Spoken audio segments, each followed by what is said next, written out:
नमस्कार, मी पूर्वा निखिल धारप. काय वाचावं असा विचार मनामध्ये चालू असताना मला माझ्या लेखनाची आठवण झाली. खरं म्हणजे बरेच दिवसांपूर्वी हे मी लिहून ठेवलं होतं. काही एक दोन ठिकाणी वाचलंही होतं अशाच ग्रुपमध्ये, परंतु पुन्हा एकदा विचार केला, त्याच गोष्टींना थोडासा उजाळा द्यावा, त्या आठवणींना उजाळा द्यावा. आणि हे जे मी लिहिलेलं आहे ते एक ललित बंध या स्वरूपामधलं लेखन आहे. हा ललित लेखही नाही आणि हा निबंधही नाही. हा ललित बंध आहे आणि ह्याच्यामध्ये आपल्या आयुष्यामध्ये घडणाऱ्या ज्या गोष्टी आहेत त्यांच्या आठवणी, त्यांचे येणारे अनुभव, हे सगळं मी फक्त मांडलेलं आहे. त्यामुळे बरेचदा तुम्हाला असा अनुभव येऊ शकेल की अरे हे तर आपल्याही ह्याच्यात घडतं किंवा आपल्याही बाबतीत असं घडतं. तर अशाच काही गोष्टी छोट्या छोट्या घेऊन मी त्याच्यावर हे ललितबंध लिहिलेत आणि त्यातले काही ललितबंध मी आज आपल्यासमोर सादर करते. पहिलं आहे पत्र. घरातील आवराआवरी करताना मीच जपून ठेवलेल्या जुन्या पत्रांचा गठ्ठा हाती लागला. मला पत्र लिहायची आवड असल्याने उत्तर म्हणून मलाही तितकीच पत्र येत असत आणि तो गठ्ठा पाहून सहजच वाटून गेलं, अरे किती लोकांनी मला पत्र लिहिली आहेत ना. माझे आजी आजोबा, आई बाबा, बहिणी, भाऊ, मित्र, मैत्रिणी, बाबांच्या बदलीमुळे काही इतर गावच्या मैत्रिणी, शाळेतले शिक्षक, पुढे मग नवरा, सासूबाई, सासरे, दीर, आजे सासूबाई. बापरे, माझी यादी तर संपता संपत नव्हती. बाकीचं सगळं काम सोडून दिलं आणि साठवलेल्या पत्रांच्या वाचनात जणू हरवूनच गेले. सगळ्यात जुनं पत्र मला सापडलं ते 5 एप्रिल 1971 रोजी मी माझ्या आजोबांना लिहिलेलं पत्र. 1 एप्रिल हा माझा वाढदिवस. त्यासाठी शुभेच्छा देणारं आजोबांचं मला आलेलं 4 ओळींचं पत्र आणि त्याला उत्तर म्हणून मी त्यांना पाठवलेलं पत्र. पोस्टाचं ते जुनं पाकिट, तावाचा तो पिवळा पडलेला कागद आणि त्यावर पेन्सिलनं लिहिलेले पत्र. प्रिय तीर्थरूप आजोबा. डोळे इतके भरून आले की पुढची अक्षरच दिसेना.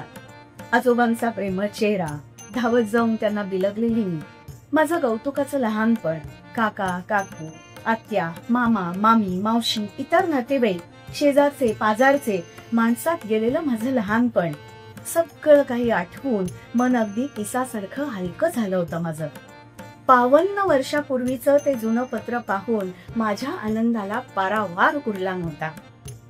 आताच्या जमान्यात इलेक्ट्रॉनिक माध्यमातून आपण सहजपणे एका क्षणात जोडले जातो खरे, त्याचे फायदेही नक्कीच आहेत, पण या पत्राच्या मायेची सर त्याला नक्कीच नाही. हे माझ्या बरोबरीचे लोक नक्कीच मान्य करतील. पत्र यावं असं वाटत असताना आलेलं पत्र, कितीतरी दिवस वाट पाहूनही न आलेलं पत्र, वेळ उलटून गेल्यावर आलेलं पत्र, सुखाची, दुःखाची, आनंदाची, अपेक्षित बातमी देणारं पत्र, मे महिन्याच्या सुट्टीत पाहुणे, विशेषतः बरोबरीची भावंड येणार असल्याचं पत्र, आत्या, काकू, मामी यांची पत्र, प्रियकर प्रेयसीचं पत्र, नवरा बायकोची पत्र. हाच नवरा जेव्हा प्रियकराच्या भूमिकेत असायचा तेव्हा त्याचा पत्र लिहिण्याचा उत्साह आणि नवरा या भूमिकेत शिरल्यावर त्याच्यातला जागा झालेला वृक्षपणा, कमालीची तफावत जाणवते ना. आणि मला वाटतं हे प्रत्येक जण अनुभवतं. लग्न ठरल्यापासून सासूबाई, सासरे, सून यांच्यातला पत्रव्यवहार एकमेकांना समजून घेण्याचं किती सुंदर माध्यम आहे. विशेष म्हणजे आमच्या घरात एक नियम होता, ज्याचा नावावर पत्र आलं आहे त्यानंच ते फोडायचं आणि प्रथम वाचायचं. काय आनंद होता हो त्यात. आपण कोणीतरी खूप महत्वाचे आहोत असं उगाचच वाटत राहायचं. पोस्ट कार्ड, इंग्लंड लेटर, पोस्टाचं पाकिट, खास अभिनंदनाच्या पत्रासाठी आणलेली रंगीत पाकिटं. अगदी सुरुवातीला तर मी पत्र लिहून झालं की आईला पत्र वाचून दाखवायची, म्हणजे काही चूक वगैरे नाहीये ना, व्याकरण, शुद्ध लेखन हे बरोबर आहे ना. पत्रलेखनाची माझी ही आवड केवळ माझ्या आईमुळे. आजही ती इतकी सुंदर पत्र लिहिते. आईची पत्र हा माझ्यासाठी एक अनमोल ठेवा आहे. मला तरी अशी पत्र म्हणजे एकमेकांविषयीचा, एकमेकांमधला खरा दुवा वाटतो. आजकाल सगळंच अति आणि सगळंच सगळ्यांसाठी झालं आहे. आपल्याला लागू पडत असेल तर ठीक, नाही तर डिलीट. 100 90 गोष्टी डिलीट करायच्या. 10 जमतील तशा बघायच्या, नाही तर त्याही सोडूनच द्यायच्या. पण पत्राचं मात्र तसं होत नाही. ती उत्सुकता, त्या पत्राविषयीचं, त्या व्यक्तीविषयीचं प्रेम हे कायम तुमच्या मनात घर करून राहतं. जेव्हा कधी आठवण होईल तेव्हा ते पत्र काढावं, त्याचा तो मनात लपलेला सुवास जागवावा आणि हवे तितके वेळा ते पत्र वाचून त्याचा मनसोक्त आनंद घ्यावा. पत्रांचा संग्रह तो पाहून माझी मीच खूप खुश झाले. खरंच प्रेमाची, मायेची किती किती माणसं आहेत माझ्या अवतीभोवती. पत्रातून जुळलेले हे बंध, या रेशीम गाठी, ही अतूट नाती, केवढा मोठा खजिना आहे हा खजिना आहे तो माझ्या वैभवाचा. नकळत एक कागद आणि पेन घेतलं, सारी इलेक्ट्रॉनिक गॅजेट्स बंद केली आणि माझ्या एका आवडत्या व्यक्तीला पत्र लिहायला घेतलं. माझा दुसरा ललित बंध आहे वयासोबत चालताना, म्हणजेच 50च्या उंबरठ्यावर. आपण मोठे झालो आहोत, आपलं वय वाढलं आहे, ही कल्पना स्वतःची स्वतः स्वीकारणं किती अवघड आहे ना. आज जेव्हा मी स्वतःमध्ये डोकावून बघते तेव्हा ही गोष्ट मला प्रकर्षाने जाणवते. काकू, मामी, आत्या, मावशी अशी आपण कोणाला तरी प्रेमाने हाक मारतो तेव्हा किती छान वाटतं. पण जेव्हा अशीच हाक आपल्याला मारली जाते आणि ती ही ओळख नसलेल्या तिराईत व्यक्तीकडून, तेव्हा आपोआपच आपला चेहरा आपल्याच वाढलेल्या वयाची जाणीव करून देऊ लागतो. क्षणभर रागही येतो. काकू काय म्हणतोस रे मला? काकूबाई दिसते का मी? पण हो ना, समोरच्या व्यक्तीच्या नजरेत आता तुम्ही काकूच असता. प्रत्येक वयाची तऱ्हाच वेगळी. लहानपणीच्या सवयी, आवडी, निवडी आता फार कमी उरलेल्या असतात. तर तरुणपणातले फुलपंखी दिवस आता आठवणींच्या रूपात मनात घर करून राहिलेले असतात. कशा होतो ना पूर्वी आपण, असा विचार वारंवार मनात डोकावू लागतो. संसाराच्या जबाबदाऱ्या येतात, नाती बरोबर घेऊन येतात, नवी नाती जोडली जातात. मग ती नाती टिकवण्यासाठी जबाबदारीही तितकीच चोख पार पाडावी लागते. मुलं, नवरा हा आयुष्याचा अग्रक्रम होऊन जातो आणि आपण स्वतः यात कुठे हरवून जातो तेच कळत नाही. स्वतःसाठी जगायचं असतं हेच आपण विसरून जातो. कामाचा ओघ, आर्थिक नियोजन, घर उभं करणं, चालवणं, या सगळ्यात आपण 50च्या उंबरठ्यावर येऊन पोचलो आहोत याची जाणीव एका क्षणी मन आणि शरीर आपल्याला करून देतं आणि स्वप्नातून जाग यावी तशी खाडकन जाग येते. आपण स्वतःला शोधू लागतो, कुठे आहोत, कसे आहोत. एका बाजूनं संसाराच्या या टप्प्यावर येऊन पोहोचलो याचं मानसिक समाधान असलं तरी अरेच्या कितीतरी गोष्टी करायच्या राहूनच गेल्या की, असं नक्कीच वाटू लागतं. मुलं त्यांच्या विश्वात, नवरा त्याच्या विश्वात, आपली कोणाला फारशी गरजच नाहीये की काय, हा विचार मनाला सतावू लागतो. एकटेपणाची विचित्र भावना जागी होते. काहीतरी करायला हवं, आपला मार्ग आपणच शोधला पाहिजे हे जाणवू लागतं. एकेकाळी मुलं, नवरा यांना मोबाईल, लॅपटॉप, व्हॉट्सअप यावरून बोलणाऱ्या आपण, पण आता या सगळ्या गोष्टी आपल्या मनाचा ताबा घेऊ लागतात. आपल्या आयुष्यातली त्यांची उपयुक्तता शोधू लागतात. मन गुंतवण्यासाठी या गोष्टी जवळच्या वाटू लागतात. शाळा कॉलेजांतले जुने सोबती नव्याने भेटू लागतात. मन हळुवारपणे लहानही होऊ लागतं. हे सगळं चालू असताना वयापरात्वे होणारे हार्मोनल चेंजेस अधून मधून डोकं वर काढतच असतात. बरेच वेळा विसरायला होतं. एखादी गोष्ट कुठे ठेवली आहे हे काही गेल्या आठवत नाही. वय फारच दिसतेय का म्हणून जरा जास्तच आरशासमोरही उभं राहिलं जातं. नकारात्मकता सकारात्मकतेवर सरशी करू लागते. मन इतकं हळवं होतं की विनाकारण डोळे भरून येतात. अगदी छोट्या छोट्या गोष्टीत घाबरून जायला होतं. कधी हातपाय गार पडतात तर कधी हातपायांना इतका घाम फुटतो की विचारता सोय नाही. कुठल्याच बाबतीत आत्मविश्वास वाटेनासा होतो. क्वचितच मनावरचं, शब्दावरचं नियंत्रणही सुटू लागतं. मुलं, नवरा अचंबित होतात. काय झालंय काय तुला, तू अशी कधीच नव्हतीस, असा सूर लागतो. आपलंही मन सपापतं. अरे काय होत हे आपल्याला. एकूण काय, हा विक्षिप्तपणा टाळायचा असेल तर स्वतःसाठी जगणं सोडून चालणार नाही. थोडासा नियमितपणा, मोकळ्या वातावरणातला फेरफटका, यातून स्वतःसाठी वेळ देण्याची गरज नक्कीच जाणवू लागते. स्वतःच्या जबाबदाऱ्या काही प्रमाणात पुढच्या पिढीकडे सोपवणं हा पण एक चांगला उपाय ठरू शकतो. मी केलं तरच घर चालेल या भावनेतून बाहेर पडणं पण तितकंच महत्वाचं आहे. वाचन, संगीत यांची जवळीकही या वातावरणात फार महत्वाची भूमिका बजावतात. वयासोबत चालायचंच आहे तरी आपण आपली ओळख ठेवली नाही तर या अफाट पसाऱ्यात कधी आणि कसे हरवून जाऊ तेच आपलं आपल्याला कळणार नाही.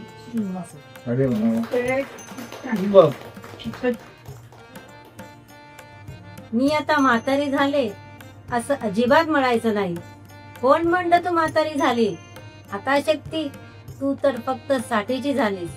मी थकले, मी दमले असं सारखं सारखं म्हणू नकोस. बाई ग, तुला विनंती आहे, बळच म्हातारपण आणू नको. सून आली, नातू आला, नात झाली, जावई आला म्हणजे म्हातारपण येतं असं नसतं. स्वतःकडे लक्ष द्यायचं, सोडलं की वादकी येत असतं. काय करू नको हा तुझा वैयक्तिक प्रश्न आहे. नीट नेटकं टापटीप राहा एवढंच आमचं म्हणणं आहे. बैलाला जुली घातल्यासारखे गबाळे ड्रेस घालू नकोस. उगीच उधर उधर जीव गेल्यासारखं चालू नकोस. लोकांनी आपल्याला काही म्हणू, आपण स्वतःला सुंदर समजावं. रिटायर्ड झालं, साठी झाली तरी रोमॅन्टिक गाणं गावं. होत्या पुराण जगतप कुलाच्या याला आमचा विरोधच नाही, पण मी आता म्हातारी झाले असं अजिबात म्हणायचं नाही. जरी साठी आली तरी स्वतःसाठी वेळ द्यायचा, मैत्रिणीचा ग्रुप करायचा, ट्रिपला जायचा प्लॅन करायचा आणि जीवनाचा आनंद घ्यायचा. आणि हो, दुःखाचे तुणतुणे वाजवायचे नाही. दुःखाचे तुणतुणे वाजवायचे नाही. प्रारब्ध म्हणून रडायचं नाही. घराच्या बाहेर पडायचं, मोकळा श्वास घ्यायचा आणि हिरवागार निसर्ग पाहून धुंद होऊन मारवा गायचं. फिट राहण्यासाठी सगळं करायचं. हलकासा व्यायाम, योगा, थोडा morning walk, facial, massage, steam bath वगैरे वगैरे. सगळं कसं रेग्युलर करायचं. पुढत जगायचं नाही आणि म्हातारपण आलं असं म्हणायचं नाही. 60व्या वर्षी फॅशन करू नये असं कोणी सांगितलं? Palazzo, one piece, jegging, T shirt सगळं घालायचं. आणि गळम्यासारखं नाही, मस्त ऐटीत टाईट चालायचं. नको बाबा, लोक काय म्हणतील?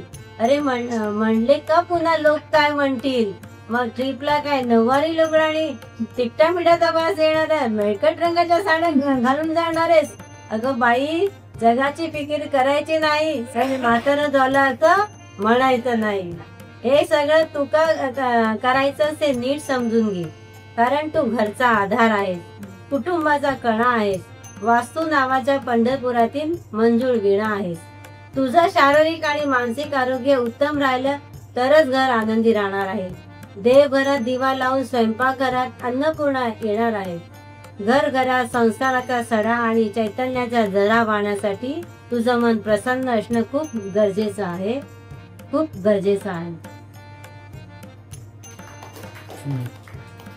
माझा पुढचा ललितबंध आहे, त्याचं नाव आहे प्रवाह. शांतपणे विचार केला तर ही गोष्ट कुणाच्याही अगदी सहजपणे लक्षात येईल की प्रवाहाची दिशा सरळ कधीच नसते. आणि तुलना करता असं जाणवतं की आपल्या जीवनातही सरळ वळणाला शेवटी जास्त महत्व असतं. आखून दिलेल्या रेषेवर हुकूम प्रवाह जाऊ शकत नाही. मानवी जीवन याहून वेगळं ते काय? समोर चढ आला म्हणून प्रवाह वाहण्याचा कधीच थांबत नाही. शक्य तेवढा चढ चालून वेळेनं थोडंसं वळण घेऊन पण तो पुढे जातोच. आपण तरी काय करतोय? आयुष्यातले हे चढ उतारच जगण्याची मजा जागवतात. कितीही मिळालं तरी सतत काय नाही आहे याचा मागोवा घेणारा माणसाच्या मनाचा प्रवाहच जगाला पुढे नेतोय. साऱ्या निसर्गाला जसं आहे तसं बरोबर घेऊन चालण्यातच प्रवाह आणि आहे या परिस्थितीला बरोबर घेऊन चालण्यातच मानवी मनाचं सौंदर्य लपलेलं आहे. शांतपणे झालेल्या प्रवाहाचा उगम पुढच्या प्रवासात खळखळाट हा अनुभवतोच. कित्येक गोष्टी आहेत या प्रवाहाच्या तळाशी. दगड, गोटे, वाळू, माती, अगदी जीवसृष्टीही. प्रवाहाचा तळ कधी सहज दिसतो तर कधी शोधूनही सापडत नाही. अगदी मानवी मनासारखाच असंख्य गोष्टी ठासून भरलेल्या आहेत त्यात. आपल्या पुरता सुद्धा सगळ्या गोष्टींचा वेध घेता येणं शक्यच नाही. पृष्ठभागाच्या अवस्थेवर अवलंबून असणारा या प्रवाहाचा खळखळाट आणि कधीच स्वस्थ न बसणारी मानवी मनाची चंचलता, सतत पुढे जाण्याची दोघांचीही प्रवृत्ती. तळागाळातले विचार कधीतरी उचंबळून वरती येतात आणि मनाचा प्रवाह गढूळ होऊन जातो. प्रयत्नपूर्वक शांत झालेलं मन आणि निसर्गानं दटावलेले डोळे बघून शांत झालेला प्रवाह कुणीही बारीकसा दगड टाकला किंवा आठवणींचा टवका उडाला तरी तळापर्यंत बुडबुडे निर्माण करतच जात. विरून जाणारा प्रत्येक बुडबुडा क्षणभर तरी टिकतोच. मानवी मनाची होणारी चलबिचल ती याहून वेगळी काय आहे असं मला वाटतच नाही. मानवी मनात सतत टिंगा घालत राहणारे विचारांचे असंख्य बुडबुडे प्रवाहातील बुडबुडा टिकवण्याचं किंवा मिटवण्याचं सामर्थ्य प्रवाहात नाही, पण मनातला बुडबुडा मात्र कधी विरतो, कधी मोठा होतो आणि कधी फुटूनही जातो. जन्मलेलं एक मऊ लुसलुशीत अर्भ, त्याचं नितळ स्वच्छ मन, माता पित्याच्या उबदार कुशीतून पुढे सरकणारा त्याचा शांत प्रवाह, दिसामासानी वाढत जाणारं त्याचं साम्राज्य, आशा, आकांक्षा, जिद्द, निर्माण होणारी परिस्थिती, वादळ, येणारे सुखाचे दुःखाचे क्षण, यश अपयश, जगण्याची धडपड, या सगळ्यातून अनंतात विलीन होण्यापर्यंतचा प्रवास एक अविरत प्रवाह. प्रवाहाचा वेग कुणीच ठरवू शकत नाही. त्याला ना डोंगराची भीती ना दरीची भीती. वळणावळणानं सारा पार करून आपलं अस्तित्व, आपलं साम्राज्य सिद्ध करेल. दरीतून स्वतःला मदोन्मत्तपणे झोकून देऊन, स्वतःचाच आवाज वाढवून, स्वतःचाच मोठेपणा मिरवत ऐतिह्य पुढे पुढे जाणारा प्रवाह, ज्याला कुणाचंच बंधन नाही. एका धारेत वाहत राहणारा हा प्रवाह, त्याचा ओढा, नदी, नाला, खाडी आणि पुढे समुद्रापर्यंत होत राहणारा प्रवास. समुद्रात विलीन झाल्यावर त्याच्या आतापर्यंतच्या अस्तित्वाचं नाहीसं होणं आणि मग कुणाचा तरी एक भाग म्हणून त्याचं जगणं, येणाऱ्या प्रत्येक गोष्टीवर, परिस्थितीवर मात करून पुढे जाण्याची वृत्तीच मानवी मनाला मागचं मागे घेऊन पुढे चालण्याची वाट दाखवत असते. आयुष्य हा प्रत्येक माणसाच्या जीवनाचा एक मार्गी प्रवाह आहे. प्रत्येक प्रवाहाची दिशा वेगळी, वाट वेगळी, त्याचा शांतपणा, त्याचा खळखळाट तोही वेगळाच. एकूण काय प्रवाह, मग तो मनाचा असो वा पाण्याचा. शब्द जरी एकच तरी त्याची प्रकृती वेगळी आणि प्रवृत्तीही वेगळी. आणि म्हणूनच प्रवाहाचा न थांबणारा खळखळाट आणि मानवी मनाची आतल्या आत चाललेली उलघार यात व्यक्तिशः मला खूप साम्य जाणवतं.